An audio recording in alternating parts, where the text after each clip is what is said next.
To another new video. इस video में हम लोग पढ़ने वाले हैं ऑफर कितने तरह के होते हैं।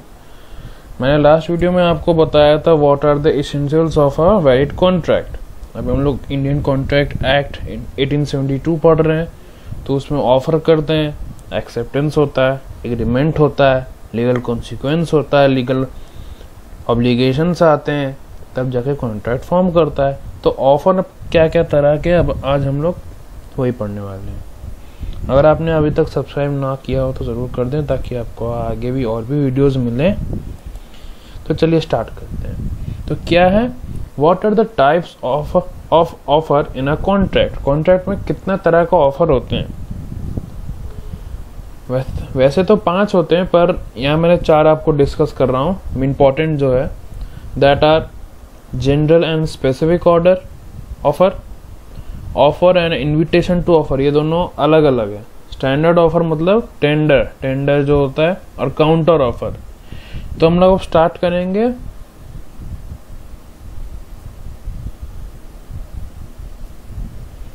जनरल ऑफर से, या फिर स्पेसिफिक ऑफर, जो भी आपको समझना है। तो एक्सप्लेनेशन विद एग्जांपल। चलिए, an offer need not always be made to an ascertained person। Offer जो है हमेशा एकदम सर्टेन किया हुआ पर्सन को नहीं, एकदम ऑफर नहीं किया जाता कि मतलब एक्स ने वाई को ही ऑफर किया। वो जनरल भी कर सकता है, मतलब टू द होल वर्ल्ड, या फिर टू द होल लोकेलिटी, या डिस्ट्रिक्ट पूरा स्टेट में भी कर सकता है, या फिर पूरा कंट्री में भी कर सकता है। वो स्पेसिफिक पर्सन को छोड़ के भी कर सकता है किसी और को। But it is necessary that an ascertained person should accept it। तब भी ascertained person को accept करना चाहिए। For example, if a person offers a reward, अगर कोई आदमी, मान लीजिए अगर कोई आदमी अवार्ड देने ऑफर करता है, तो रिवॉर्ड देगा कोई भी, किसी को भी, मतलब जनरली बोल दिया, किसी को भी, मतलब मान लीजिए एक आदमी का एक डायमंड का रिंग खो गया, ठीक है। तो उसने अपने एरिया में बोल दिया कि जो भी मेरा वो डायमंड का रिंग खोज के लाएगा, उसको मैं ये रिवॉर्ड दूंगा, इतना पैसा दूंगा, इतना रिवॉर्ड दूंगा, ठीक है। द फाइंडर, तो जो उसको खोजेगा तो वो सक्सेसफुली क्लेम करेगा उस रिवॉर्ड को। The position will however be different if the finder has no knowledge. अगर पोजीशन चेंज होगा, अगर वो जो फाइंडर होगा उसको कोई जानकारी नहीं होगा कि ऐसा कोई ऑफर था, भी ऑफर जनरल ऑफर दिया भी गया था, ठीक है। फॉर एग्जाम्पल, एक केस लॉ ले लेते हैं। लालमन शुकुल वर्सेस गौरी दत्त। मैं रिपीट कर रहा हूं, Lalman Shukul SHUKUL versus Gauri Dutt. It was held that the servant was not entitled to claim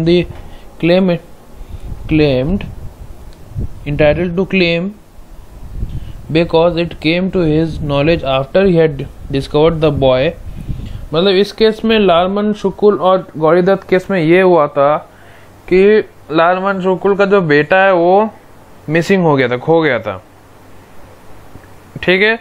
तो लालमन शुकुल जो ओनर है, जो फादर है, उसने ऑफर किया, जनरल ऑफर दिया उसने कि जो भी मेरे बेटे को ढूंढ के लाएगा उसको मैं एक तो सर्टेन रिवॉर्ड दूंगा, ठीक है।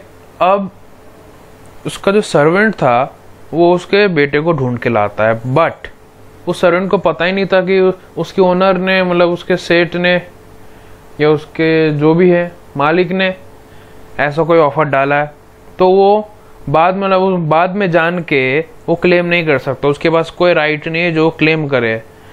राइट उसी के पास है जो मतलब जनरल ऑफर जब बोल रहा है, जब कोई आदमी certain person is telling the general offer, is offering generally, सबको जब बोल रहा है, अगर तब उनमें से अगर कोई एक ढूंढ के लाया तो वो क्लेम कर सकता है। बट अगर उनमें से कोई भी ढूंढ के नहीं लाया, कोई और आदमी ढूंढ के ले आया, जैसे कि इस केस में सर्वेंट ढूंढ के लाता है, पर नॉलेज में होता ही नहीं है कि उसने मतलब वहाँ पे कोई उसके मालिक ने कोई ऑफर ऐसा डाला भी है, तब वो क्लेम नहीं कर सकता। Where an offer is made to the whole world, पूरा होल वर्ल्ड में ना कोई ऑफर है दिया गया है, acceptance of the offer and performance of the condition will be sufficient for making it an enforceable contract. मतलब आता है ऑफर और परफॉर्मेंस, मतलब ऑफर जो हुआ और परफॉर्मेंस, मतलब परफॉर्मेंस जो हुआ, कोई भी कंडीशन हो, कोई भी ऑफर करके या फिर कंडीशंस जो हुआ, जो ऑफर में करने बोला गया है, to do work to do certain work, performance अगर हुआ है, will be sufficient for making it an enforceable contract. ठीक है, अब सेक्शन 8 ऑफ कॉन्ट्रैक्ट एक्ट में क्या लिखा है? In India section 8 of the contract act provides performance of the condition of a proposal, proposal मतलब जो प्रपोज किया गया है, जो ऑफर किया गया है, और the acceptance of any consideration, या फिर कोई कंसिडरेशन मतलब प्रॉपर्टी दे, मतलब लैंड दे रहा है तो दूसरा पार्टी उसको एक्सेप्ट कर रहा है, तो acceptance of the consideration for a reciprocal promise, reciprocal promise के लिए, which may be offered with a proposal is an acceptance of the proposal।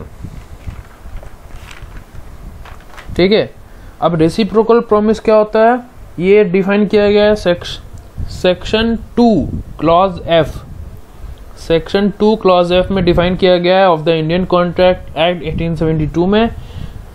Promises, जो प्रॉमिस किया जा रहा है, विच फॉर्म द कंसिडरेशन, जो कंसिडरेशन को फॉर्म करता है या फिर कंसिडरेशन का पार्ट को फॉर्म करता है दोनों के लिए, दोनों पार्टीज के लिए, वो बोलते हैं रेसिप्रोकल प्रॉमिस। ठीक है, और स्पेसिफिक ऑफर तो आपको पता है, मतलब नाम से आपको समझ में आ रहा होगा कि ये specifically certain person, right, certain person मतलब एक्स ने वाई को ही दिया, ए ने बी को ही ऑफर किया, ना कि जनरली ऑफर किया। ठीक है, अब हम लोग बढ़ते हैं next, offer and invitation to offer. अब ये दोनों क्या होते हैं हम लोग ये जानेंगे। An offer is an expression of a person, expression होता है पर्सन का showing his willingness to another person to do और not to do something to obtain his consent. On such expression, the acceptance of the offer by such person may result in a valid contract। इसका मतलब ये आता है कि an offer is an expression of a person, part by part। ये जो लिखा है an offer is an, ये एक आदमी का एक्सप्रेशन है, विलिंगनेस मतलब उसको करना है, एकदम विलिंग है, एकदम करना चाहता है, अपना मतलब विलिंगनेस दिखाता है टू अनदर, दूसरे पार्टी को दिखाता है या फिर नहीं भी दिखाता है, उसका कंसेंट लेने के लिए, ताकि वो एक्सेप्ट करे, जो पर्सन उसको ऑफर कर रहा है वो चाहता है कि दूसरा पर्सन एक्सेप्ट करे उसको ऑफर, ताकि एग्रीमेंट हो, एग्रीमेंट से लीगल कॉन्सिक्वेंसेस होगा, लीगल ऑब्लिगेशंस आएंगे, तब जाके एक वैलिड कॉन्ट्रैक्ट फॉर्मेशन होगा। ठीक है, अब इन्विटेशन टू ऑफर क्या होता है? An invitation to offer is an act before an offer। ये ऑफर से पहले का है, in which one person induces another person, एक आदमी इंड्यूस करता है, फोर्स करता है another person to make an offer to him। It is known as invitation to offer। When appropriately responded by the other party, an invitation to offer result in an offer। ठीक है, it is made to the general public, general public को दिया जाता है, and with intent मतलब with intention to receive offers and negotiate the terms on which the contract is created. इसका example, simple सा example आता है इन्विटेशन टू ऑफर में। अगर आप किसी रेस्टोरेंट पे जाते हो तो आप मेनू कार्ड देखते हो, मेनू कार्ड में इतना सारा आइटम्स लिख रहते हैं, तो इसका मतलब कि जो रेस्टोरेंट है वो आपको ऑफर कर रहा है, मतलब विदाउट स्पीकिंग वो आपको ऑफर कर रहा है। आप ऑफर को मतलब स्पेसिफिक ऑफर को आप सेलेक्ट करके आप बोलते हो कि हमको ये खाना है, हमको वेज चाउमीन खाना है, मंचूरियन खाना है, बिरयानी खाना है, एक्सेट्रा एक्सेट्रा एक्सेट्रा। तो वो होता है इनविटेशन टू ऑफर। या फिर आप मान लो, या फिर आप रास्ते से जा रहे हो, आपको किसी दुकान में मिलता है कि कोई किसी आपका सूट का सेल है, ड्रेस का सेल है, ये साड़ी का सेल है, तो वो इनवाइट करना चाहता है आपको अपने दुकान पे, ताकि आप आओ, उसको एक्सेप्ट करो, उसको एक कॉन्ट्रैक्ट में आप कॉन्ट्रैक्ट में इन्वॉल्व हो जाओ।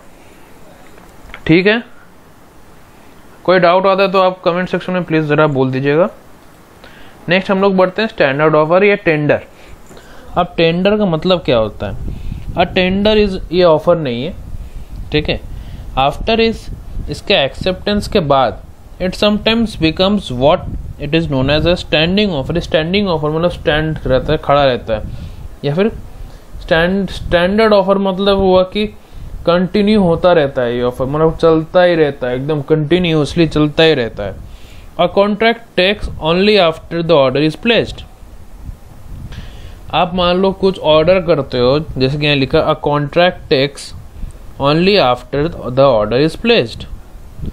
आप फ्लिपकार्ट या अमेजोन में या एक्सेट्रा कुछ भी, आप कहीं भी आप कुछ ऑर्डर प्लेस करते हो, टेंडर हो जाता है। रेफरेंस इसमें तो केस लॉ है, बंगाल को CO versus co limited versus Homi Wadia.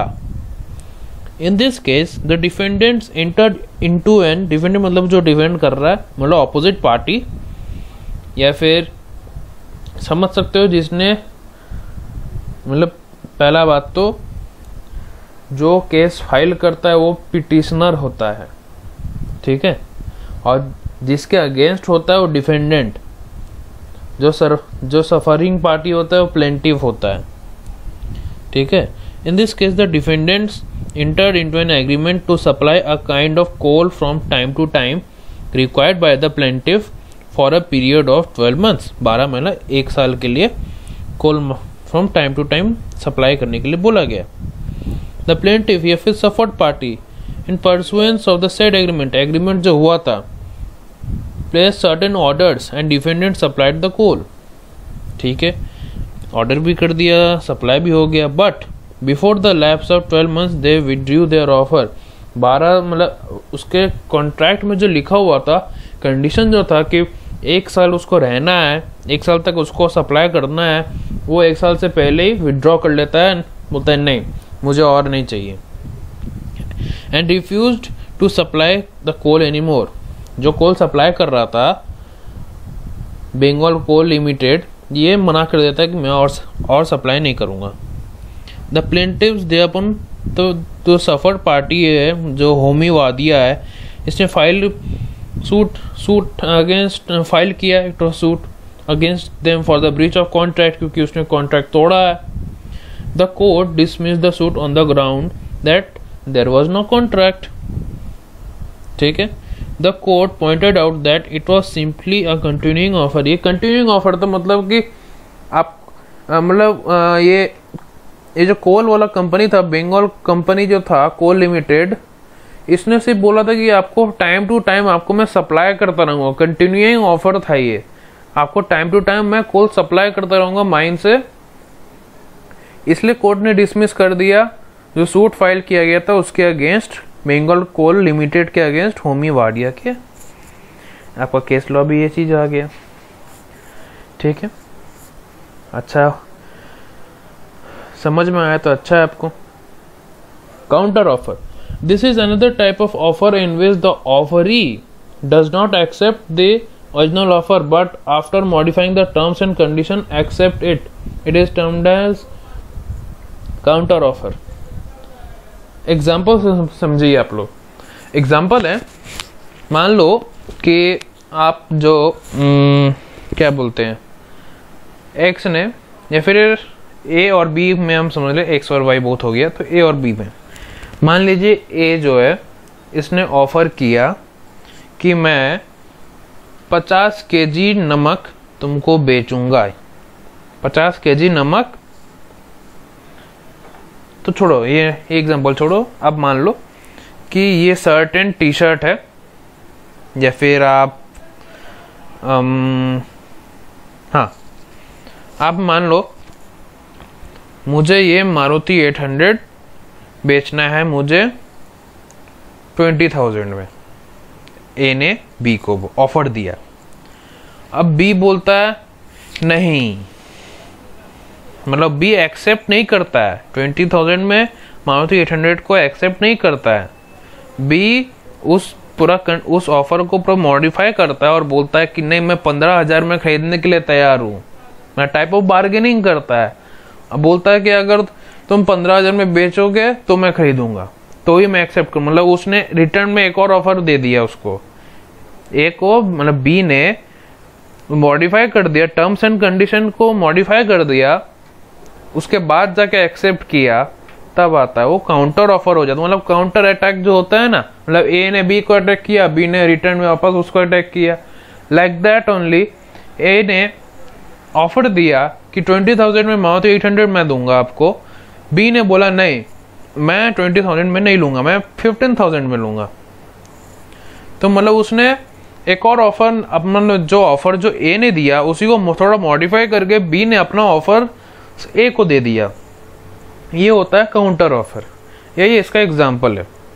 ठीक है, यहाँ तक अगर आपको समझ में आ जाए और आपको इंटरेस्टिंग लगे मेरे क्लासेस, तो please like, share and subscribe ज़रूर कीजिएगा, ताकि आपको और भी इंटरेस्टिंग एंड अच्छा वीडियोस मिलेगा देखने को लॉ से रिलेटेड। और अगर कोई डाउट आता है कॉन्ट्रैक्ट से रिलेटेड या हिंदू लॉ से रिलेटेड, कमेंट सेक्शन में प्लीज़ बोलिएगा। तब तक के लिए stay safe and stay at home. Thank you.